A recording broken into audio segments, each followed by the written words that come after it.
You ever felt like there was something off about your child's friend?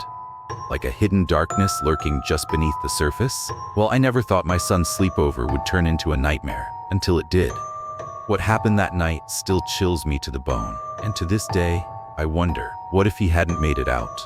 My son, George, has always had a knack for making friends, though for some reason, the kids he bonded with were often a little strange. I never thought much of it, until one particular incident made me question everything. It all started when we moved to a new town. My husband's job had relocated us, and George had to start over at a new school. Luckily, he was an outgoing, friendly kid, so I wasn't worried about him fitting in. Everything seemed perfect. He was doing well in school, and at the first parent-teacher conference, I was relieved to meet other parents who seemed like good, honest people.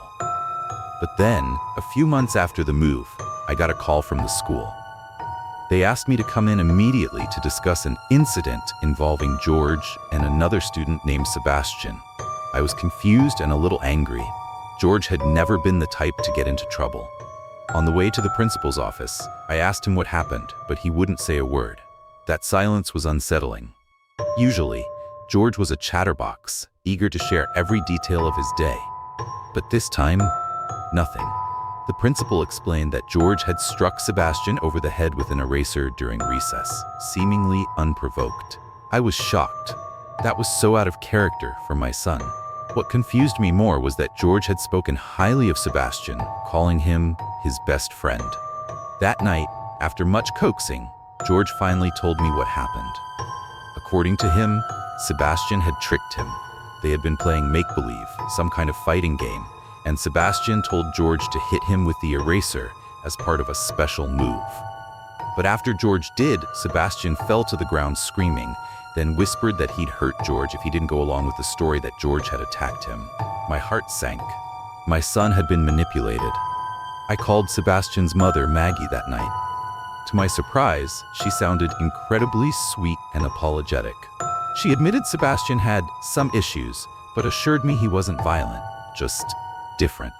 She even suggested a sleepover to smooth things over, which in hindsight was a terrible idea. That weekend, I dropped George off at their house. Maggie invited me in, and we chatted over a glass of wine while the boys played in the basement. She seemed like a wonderful person, and though she mentioned Sebastian sometimes acted strange, she assured me it was nothing to worry about. I believed her. When I picked George up the next morning, he seemed fine, at first. But as soon as we drove away, he burst into tears. What he told me next made my blood run cold. George said that during the night, he woke up to a strange sound. Whispering. It was coming from the bathroom. The door was slightly ajar, and there was a flickering light inside, like a candle. Sebastian was in there, but he wasn't talking to anyone. He was talking to himself. Except he wasn't calling himself Sebastian. He was calling himself Mr. Jim. George listened, frozen with fear. Sebastian was having a full conversation with the mirror, answering questions George couldn't hear. Then, the candle went out. The bathroom door creaked open, and George squeezed his eyes shut, pretending to be asleep. But then, the whispering started again. This time, it was right above him. He said it didn't sound like English. It sounded ancient, guttural, and wrong. Eventually, the whispering stopped, and Sebastian went back to bed as though nothing had happened. In the morning, he was completely normal again, acting like a cheerful kid who had just had a fun sleepover. I was horrified. I called Maggie again, and at first, she laughed it off. But as I pressed her, her tone changed. She confessed that Sebastian had behavioral problems more serious than she'd admitted. One psychiatrist had even suggested he might have multiple personality disorder, but they'd moved around to avoid issues at previous schools.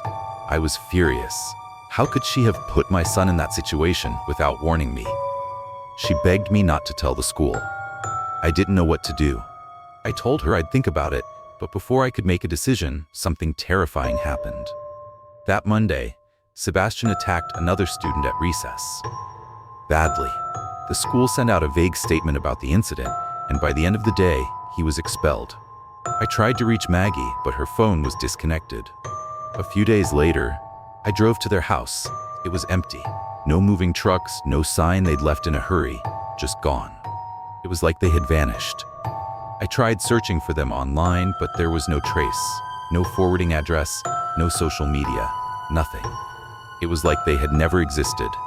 To this day, I still think about that night, about what could have happened to my son in that basement. And I wonder, where is Sebastian now?